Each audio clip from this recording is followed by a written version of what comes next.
um cenário de crise e ascensão, com juros e inflação alta, e com o poder de compra dos brasileiros sacrificado ante elevado endividamento das famílias, Bolsonaro lançou um pacote de medidas esta semana com a promessa de aquecer a economia no país. Para falar sobre essa questão, nós conversamos agora com o Guido Mantega, que é professor de economia e que foi ministro da Fazenda nos governos Lula e Dilma. Boa noite, professor Guido Mantega. Prazer falar com o senhor. Seja muito bem-vindo. Boa noite. Ainda não é noite aqui, hein? Vocês estão aonde? Tudo bem. Na Europa? Eu costumo dizer que na internet é bom dia, boa tarde, boa noite, depende do horário que a gente vai já ver. entendi. Tá. Professor, esta Diga. semana o presidente Jair Bolsonaro lançou um pacote aí dizendo que precisamos aquecer a economia, que este pacote de medidas vai injetar bilhões na economia. Mas, professor, o que a gente vê atualmente neste cenário do Brasil é uma economia fragilizada, sem perspectiva de crescimento, poder de compra do brasileiro lá embaixo e a inflação lá em cima. Só pode falar para a gente sobre tudo isso que eu acabei de falar, professor? Pois é, a economia brasileira, ela está numa situação de estagflação. O país está estagnado, ou seja, não cresce. Aliás, fazem 7 anos que isto acontece. O PIB não sai do lugar. E agora nós temos também uma inflação alta, que é o pior dos mundos, porque a inflação alta corrói o poder de compra da população, e principalmente da população de mais baixa renda. Então, a população não tem poder de consumo, não movimenta a economia, né? Não ativa os mercados.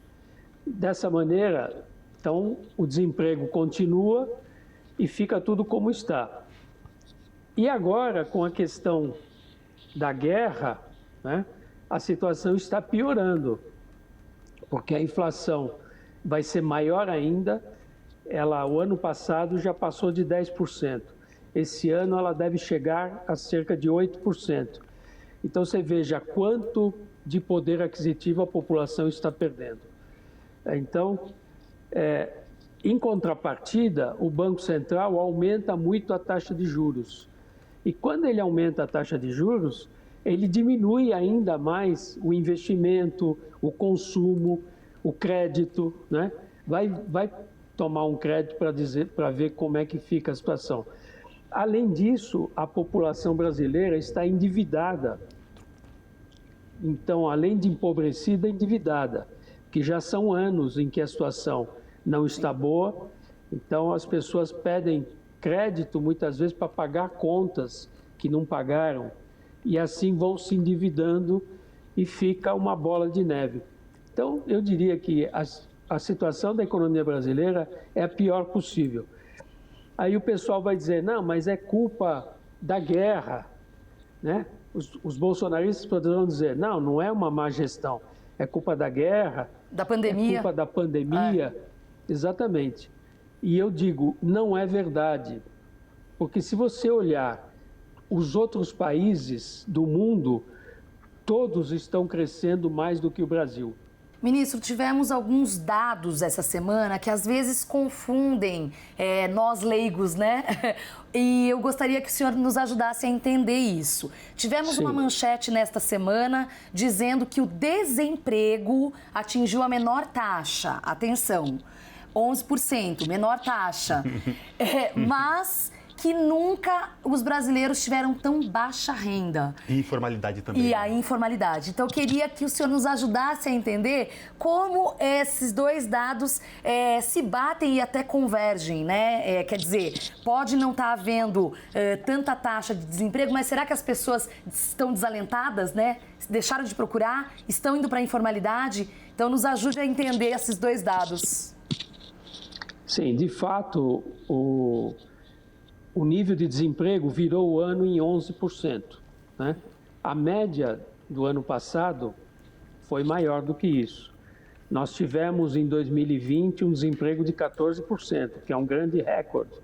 Aí depois, em 2021, houve um crescimento de 4,6%, Aí houve uma recuperação do emprego e, de fato, ele está em torno de 11%. Eu queria dizer que 11% é um nível altíssimo de emprego. Muito bom. Nível altíssimo de emprego. Deve dar uns 12 milhões de desempregados. Além disso, você tem subempregados, empregados em condições precárias, que representam mais de 30 milhões de brasileiros. Depois você tem os que você dizia desalentados, aqueles que eles perderam a esperança e não vão mais procurar emprego, que deve estar em torno de 5 a 6 milhões de desalentados. Então, boa parte da população brasileira está em condições precárias, né? E eles estão desempregados há um bom tempo também, o que torna a coisa mais precária. Já perderam o seguro-desemprego e tudo mais. Então, a situação social é crítica do país. Muita gente dormindo na rua. Você passa pelas ruas, muitas ruas, e você vê aquelas cabaninhas de pessoas morando na rua, estão se multiplicando. Imagino, eu estou falando de São Paulo, mas todas as cidades do país estão nessas condições. E isso por quê? Porque a economia está estagnada. Mesmo os que estão sendo reempregados, eles estão ganhando um salário menor. E aí explica essa questão. O emprego que está sendo oferecido é precário, é informal, não paga direitos e, portanto, a pessoa está ganhando menos. O salário real médio no ano passado caiu 10%. E esse ano vai cair também. Então, a massa salarial está diminuindo no país. Ela vem diminuindo já há algum tempo. Então, essa é a situação. Uma situação que aumenta a pobreza, aumenta a fome, né? Então, a situação social é muito crítica, né? O país está estagnado, quer dizer, ele não está crescendo. Aquilo que ele cresceu foi uma recuperação daquilo que ele tinha perdido durante a pandemia, né? Que aí, digamos, caiu 4% e depois recuperou, né? Mas, se você vê a dinâmica dos setores, a indústria está indo muito mal, os serviços teve uma queda forte em janeiro desse ano, tá certo? Então, as perspectivas não são boas, principalmente por quê? Porque a inflação continua se elevando e porque a taxa de juros está muito alta. Quando a taxa de juros está nesse patamar, não tem investimento no país, porque ninguém é bobo de ficar investindo, correr risco, etc., se pode ter uma remuneração tranquilo, né? Assistindo televisão em casa ou passeando de iate, recebendo 12% de juros, né? Rendimento financeiro. Então, nós estamos voltando àquela ciranda financeira, onde a produção diminui, aumenta a especulação financeira e é o governo que paga. O governo paga essa conta financeira, porque quanto mais elevada a Selic, aumenta o custo da dívida pública. A dívida pública, este ano, a previsão do gasto com juros da dívida pública está em 800 bilhões de reais. 800 bilhões de reais, isso é uma fortuna. Então, significa que as contas públicas vão se deteriorar esse ano e que o Estado estará pagando aos rentistas, né, os especuladores, 800 bilhões, os detentores dos títulos brasileiros, 800 bilhões de reais. Sim. Isso é um nível muito elevado, é mais do que 8% do PIB, que nosso PIB não chegou a 10 trilhões de reais. Então, veja, é uma situação toda complicada. Então, nós estamos numa armadilha da estagflação, que é a pior coisa que você tem, porque, além da estagnação, você tem ainda a deterioração das condições, mesmo das pessoas que estão empregadas. Todo mundo está perdendo. A classe média está perdendo, todo mundo, ao menos que você tenha ativos financeiros, né, que você tenha recursos para ficar aplicando e tudo mais. Mas a esmagadora maioria da população não tem essa poupança, não tem esses ativos. Então, veja, é uma deterioração. Agora, a turma do Bolsonaro está preocupada com a eleição, né? Porque eles vão chegar nessa eleição com um quadro muito ruim, né? Muito ruim, né? A população descontente. Então, eles estão tentando usar a caneta que eles têm para fazer benefícios de última hora, né? Ministro. É o de sempre, FGTS, liberar o FGTS. Já foi feito em outros anos, o governo Temer fazia isso. O FGTS libera uns 30, 40 bilhões para a população, sem esquecer que essa é uma poupança da população. Sim. Porque o FGTS é o recurso que você tem na sua conta para um dia você poder comprar uma casa, você poder dar entrada para um imóvel, quando você se aposentar, você ter um dinheiro para te ajudar. Não é que o governo está dando, ele não está dando nada, ele está liberando uma antecipação de uma poupança do trabalhador, não tem nada que ele está dando aí.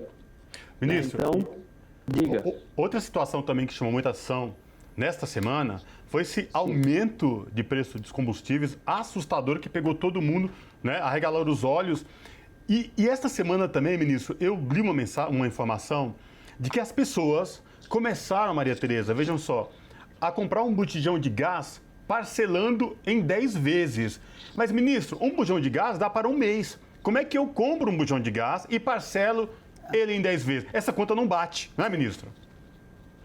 Não bate, porque primeiro mês você faz 10 parcelas, segundo mês 10 parcelas, daqui a pouco você não consegue pagar as parcelas, tá certo? Então, é uma situação muito grave. A Petrobras, ela está trabalhando para os acionistas, principalmente os acionistas estrangeiros que estão na empresa, porque é um absurdo que a Petrobras acompanhe essa elevação de preços de forma tão rápida.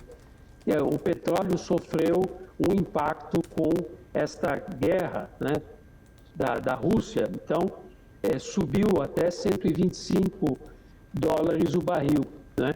Mas ele já caiu, né, porque eles começam a se entender, talvez vão fazer, digamos, um acordo, né, e terminar essa guerra. Então, ele já desceu. Quando subiu, eles subiram, mas quando desceu, eles não desceram o preço do petróleo. É um absurdo o que a Petrobras está fazendo.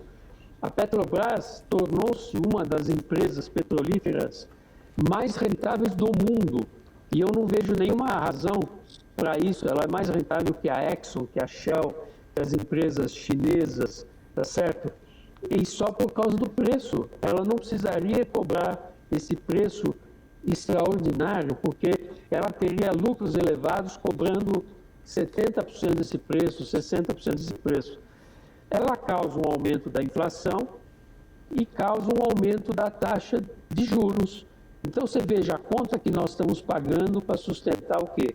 Sustentar os dividendos que são distribuídos pela Petrobras. Então, a Petrobras é uma das responsáveis pelo fato do Brasil ter uma inflação maior do que a de outros países.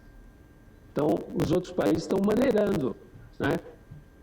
A inflação está subindo em todos os lugares. Mas por que aqui sobe mais?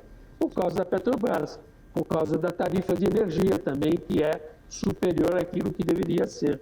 Então, o governo liberou os preços administrados, liberou, por exemplo, planos de saúde, né? O pessoal faz o que quer, aumenta 20%, 25% ao ano. Quem é que ganha aumento de salário? O salário está caindo, não está subindo. Então, o governo, uma parte da responsabilidade é o problema, a pandemia causou inflação. Outra parte agora é essa guerra, também aumento da inflação. Mas a outra parte é a responsabilidade da gestão do governo.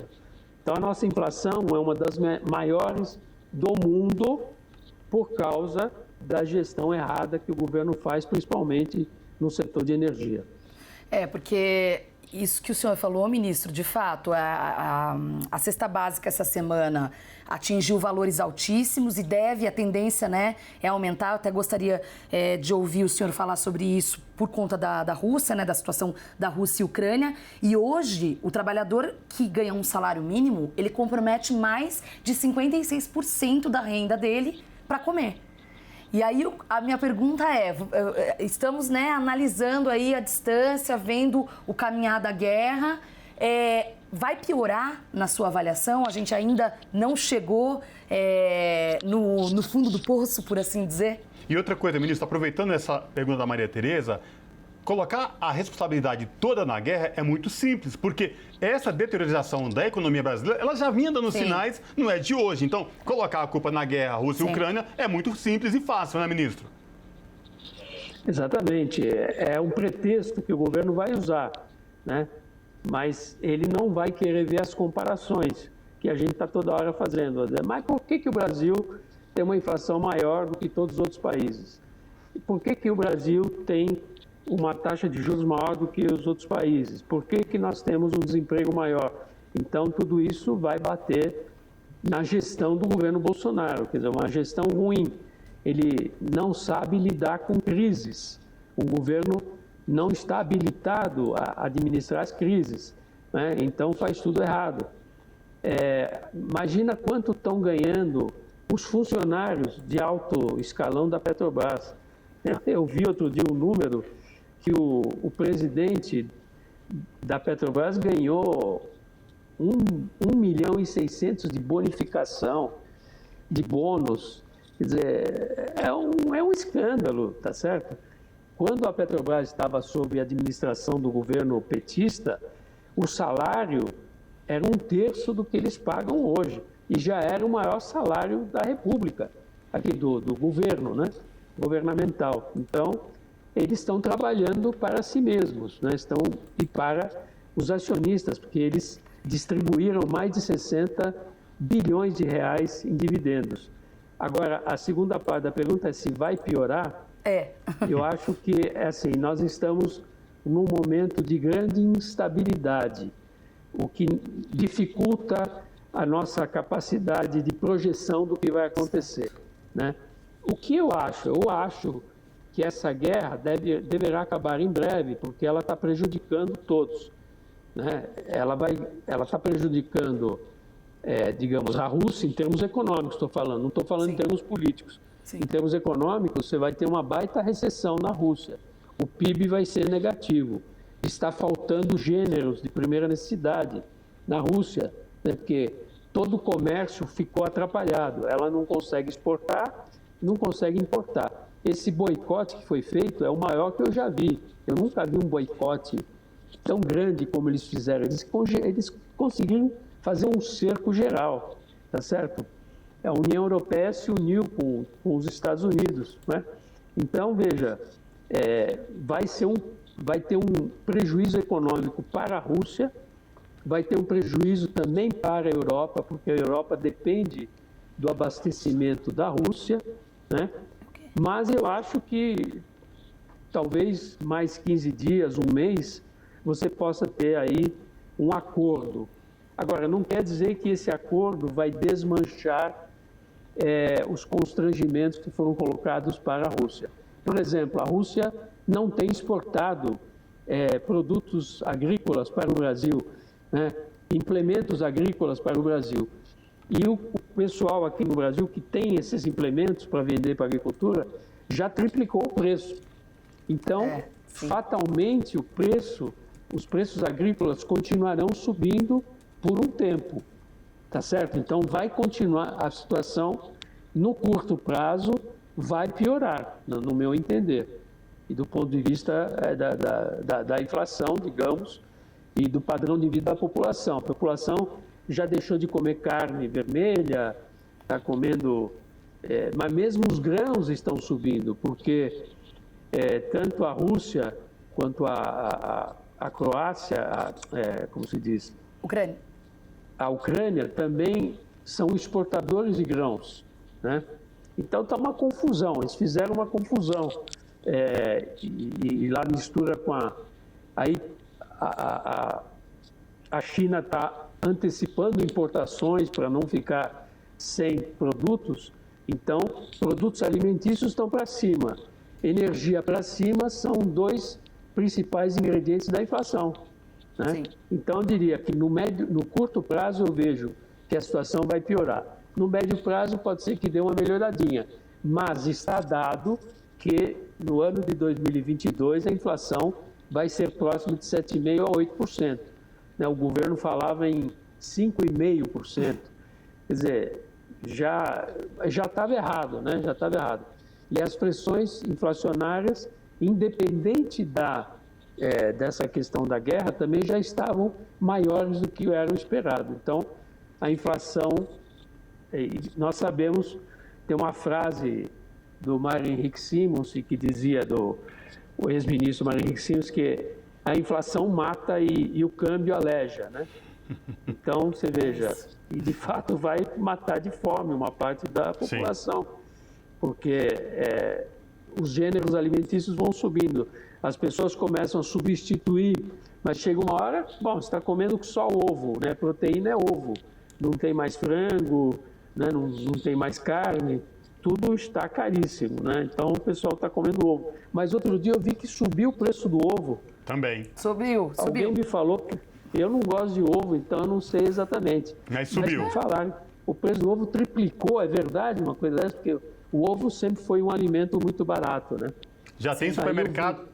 Ministro, já tem supermercados, por exemplo, que a caixa de ovos que vinham com 12, uma dúzia, agora vendendo com 10.